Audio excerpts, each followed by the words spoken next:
Hey, what's up mga lodi natin dyan? Good morning at kumusta? So for today's video mga idol, tara, panoorin natin ang isang video courtesy by Boxer Short, Ed Tolentino.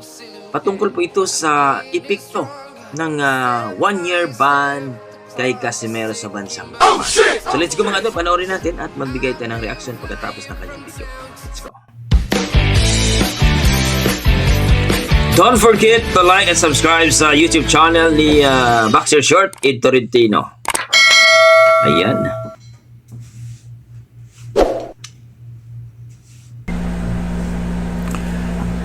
Isang magandang araw ng bakbakan mga kaibigan. Welcome po sa Boxer Shorts. Ako si Attorney Ed Tolentino, ka-sparring partner ninyo sa usapang boxing. Dito sa Boxer Shorts, we do not monetize. Wala po kayo makikitang komersyal sapagkat handog ko sa inyo strictly our passion for boxing. Kaya naman, straightforward information ang inyong maririnig. Walang halong sarswela o mga clickbait titles. At ngayon mga kaibigan, pag-usapan po natin ang dumadagundong na issue sa larangan ng pro boxing, ang 1-year suspension or ban na ipinataw ng Japan Boxing Commission kay Jonrel Casimero. Pag-uusapan po natin, ano ang authority o kapangyarihan ng Japan Boxing Commission para magsampa o magpataw ng 1-year suspension or ban kay Casimero. Pangalawa, ano ang epekto ng nasabing 1-year ban o suspension sa karera ni Cuadro Alas, Jonrel Casimero? Lahat po ng yan, dito lamang sa Boxer Shorts. Ayun. Pakinggan natin. At nagbabalik po ang Boxer Shorts mga kaibigan. Ito nga, kamakailan pinatawan ng 1-year suspension or ban ng Japan Boxing Commission, also known as the JBC, ang ating boksingerong si Jonrel Casimero. Ang ban na ito mga kaibigan ay nag-ugat sa kabiguan ni Jonrel Casimero na ma-meet ang official weight limit sa kanyang laban kontra kay Saul Sanchez ng California. Ang nakalagay po sa kontrata ay kinakailangan ang timbang niya ay 122 pounds. Ito po ang weight limit ng junior featherweight o super bantamweight division. Bagay na hindi nagawa ni Jonrel Casimero. At dahil po dito, siya ay pinatawan ng 1-year ban o suspension ng Japan Boxing Commission. Kahit na eventually natuloy ang laban sapagkat pumayag naman si Saul Sanchez subject to certain conditions, ang sabi ng Japan, hindi mo sinunod ang termino ng kontrata kung kaya't ikay pinaparusahan. Siyempre, yan ang fight contract, yan po nakasaad. Ang laban po kay Saul Sanchez ay ginanap sa Yokohama, Japan. So ito po ay nasa ilalim ng jurisdiction ng Japan Boxing Commission. Parang isang OFW, Pilipino, pumunta sa Saudi Arabia.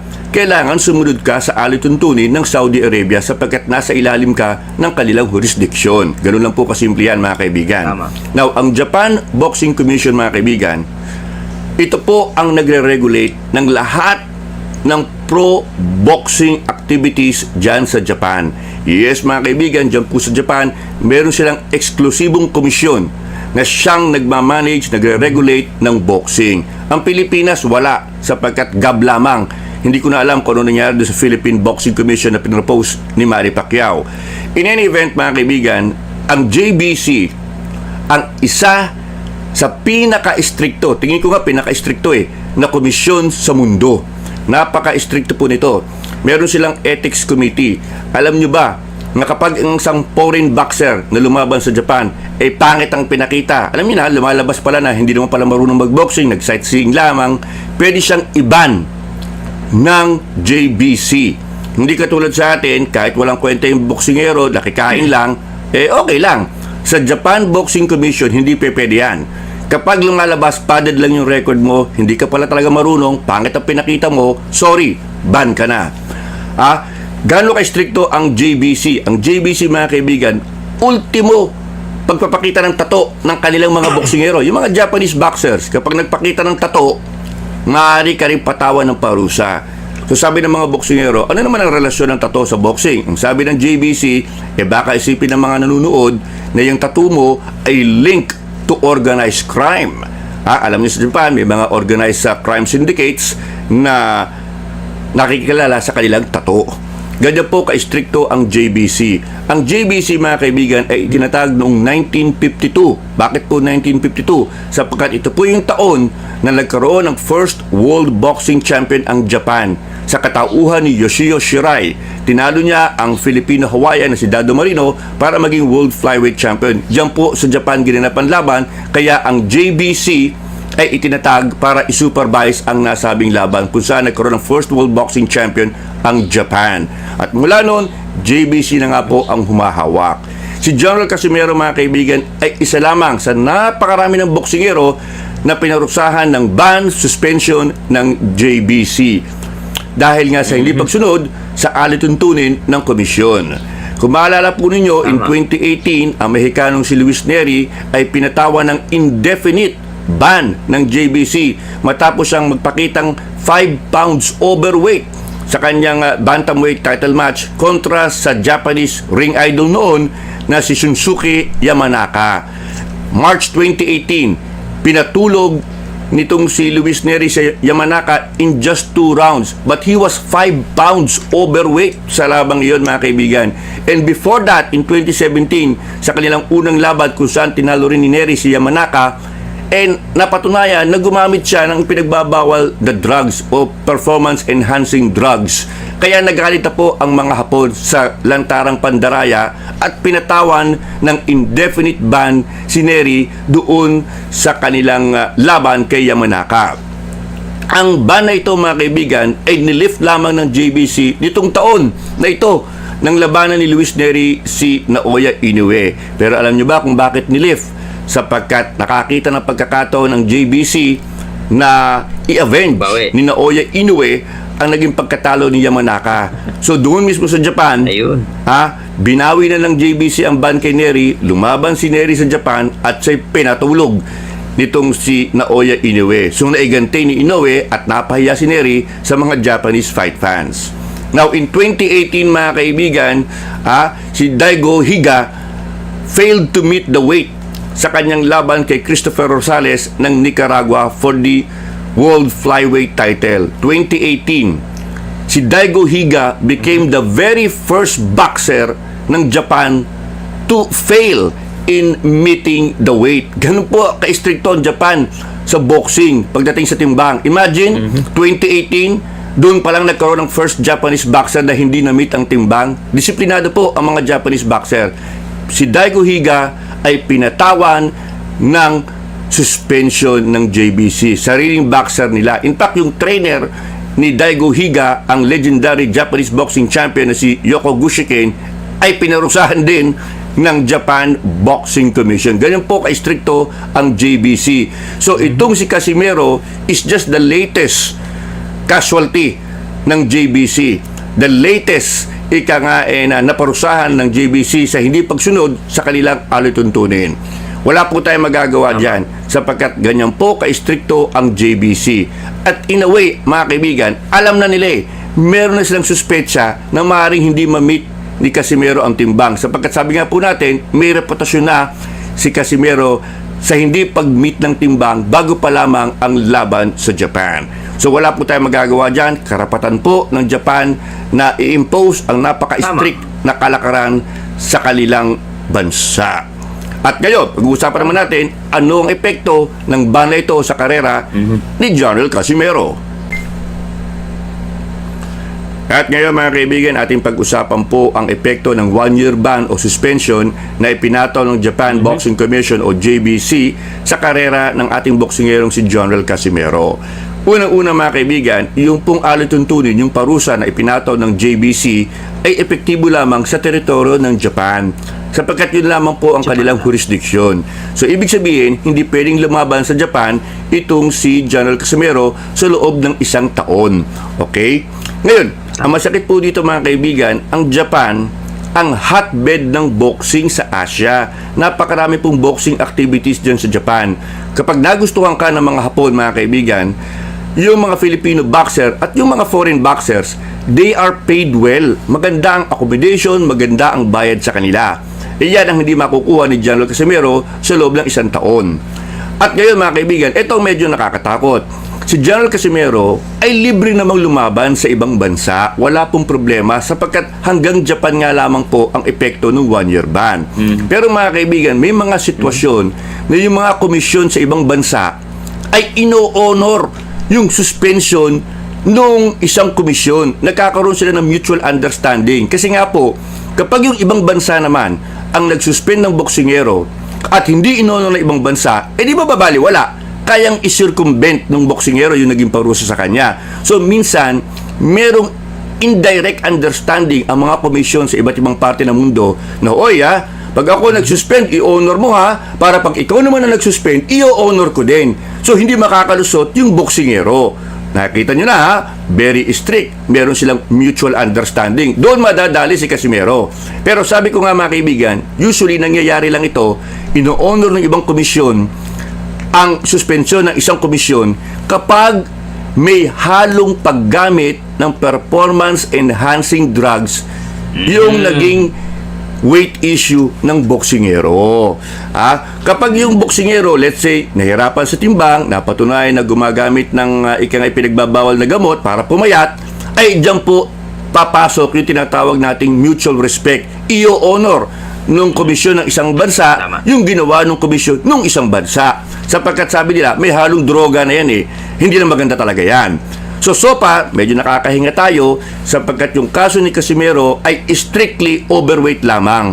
Wala pong issue na siya gumamit ng performance-enhancing drugs o ipinagbabawal na gamot para may baba ang kanyang timbang.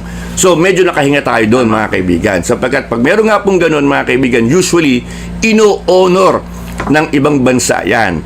Parang kay Ryan Garcia, lumaban siya sa Brooklyn, New York, na-suspend siya, na-fine siya, kasi napatunayan, di lamang siya overweight, gumamit pa siya ng performance-enhancing drugs. So, nakita po ninyo, lahat ng ibang komisyon sa Amerika, outside New York, Los Angeles, etc., lahat inonor yung suspension ni Ryan Garcia. Dapat sana napakadali. Pwedeng lumaban sa West Coast itong si Ryan Garcia, pero inonor ng ibang komisyon sapagkat may halong droga. Wala naman pong ganyan kay General Casimero. Awa ng Diyos, makakahinga pa tayo.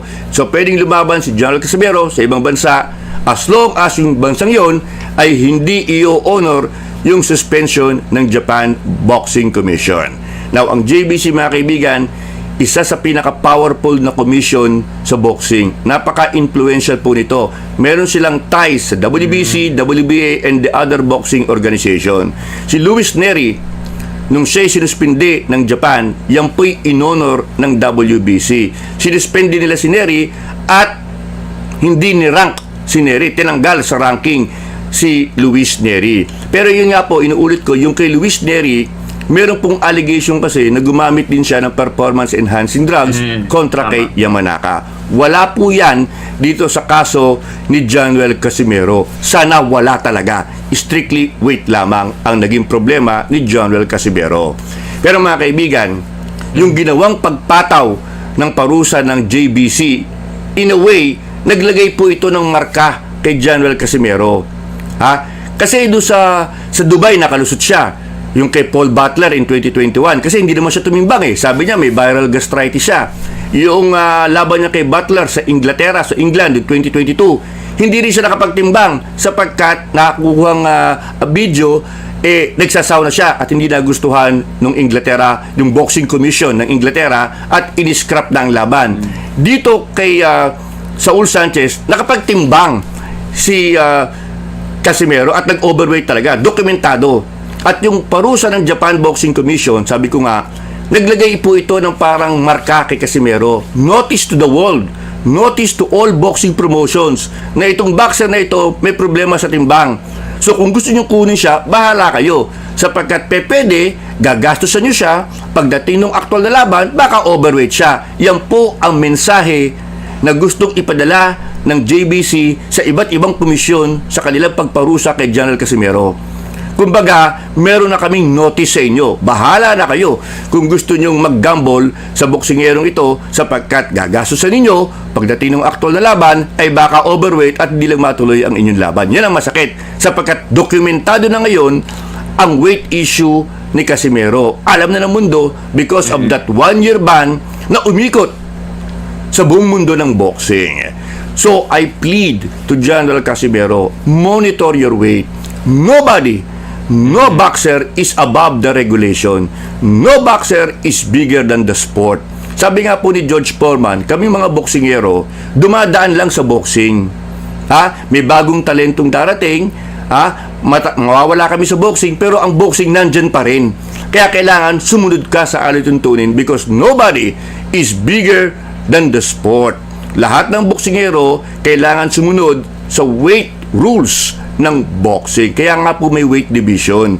Okay? So, lesson learned kay General Casimero. Hopefully, makabalik agad siya sa boxing sapagkat napakasayang na talento, mga kaibigan. Sayang na talento. Sayang ang oras. 35 years old siya at tumatakbo ang oras. And sabi nga po natin, darating ang araw, maaaring pagsisihan ni Janel itong nangyaring sitwasyon na ito sapagkat ang dami sana niyang kinita, ang dami niyang honor na nakuha kung naging maayos lamang ang kanyang timbang.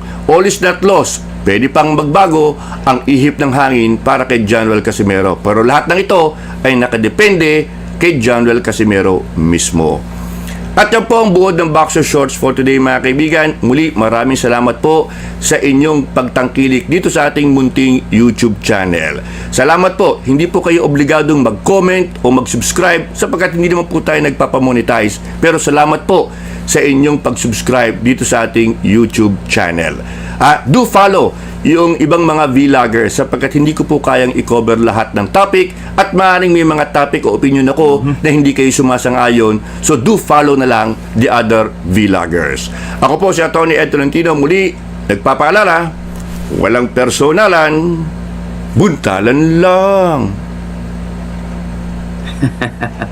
Noon, talagang napakaliwanag ang mga sinasabi ng ating Attorney Ed Tolentino sa nangyaring 1-year ban suspension ni Cuadras Casimero sa bansang Japan, no? At yun ay maliwanag na kung hindi ka gumamit ng ipinagbabawal na gamot, maaring hindi din iunor sa bansang kumbaga kasi may mutual understanding ang bawat bansa at talagang itong GBC, Japan Boxing Commission ay talagang napaka-powerful din pagdating sa sa commission, ika nga. At dito nga mga idol, maliwanag na maaari din na maiunor sa kabila country ang ganon na overweight kung sakaling gumamit ng si Cuadras Casimero. Pero dito wala naman. So hoping tayo mga idol na makabalik ulit si Cuadras Casimero at mas okay nga na sana makakuha ng ibang promoter si Cuadras Casimero. Or kung okay naman si Masakoyoki ito na mapalaban itong si Alas sa iba, Korea o saang bansa man. But importante dito mga idol na itong si Cuadras Casimero, si Kuya Lods, na makakuha sila ng strength conditioning coach at talagang nutritionist para mamonitor at makuha ang timbang ni Casimero. Kasi sayang talaga ang talento ni Cuadras Casimero. Isang taon hindi siya napalaban at sayang na sayang din talaga mga idol. Siguro mandatory na yan ni Naoya Inoue. Pero alam naman natin mga idol na talagang takot itong si Naoya Inoue, hindi siya pinipili. So para sa akin mga idol, at dito rin pagka powerful din talaga ang yung promoter o matchmaker, maari sigurong i-waive ang mga ban like Neri na life ban, for life ban sa bansang Japan, pero pwede pa lang ma-life kasi etong kasing si Neri, galit na galit ang mga Hapon dito at ayan, pinakain ni Naoya Inoue at nakaganti ang taga Japan. So hoping tayo mga idol na itong issue ni Cuadras Casimero sa kanyang timbang magawa ng paraan ng kanyang team para masigurado ang panalo talaga natin mga idol pagdating sa kasi sayang masuspension si Alas. So please comment down below mga idol kung nagustuhan nyo ang video ni Attorney Ed Tolentino at kung nagustuhan nyo rin ang aking reaction. Napakaganda talaga itong magsalita ang ating Attorney Ed Tolentino. God bless mga idol at ingat po kayo lagi.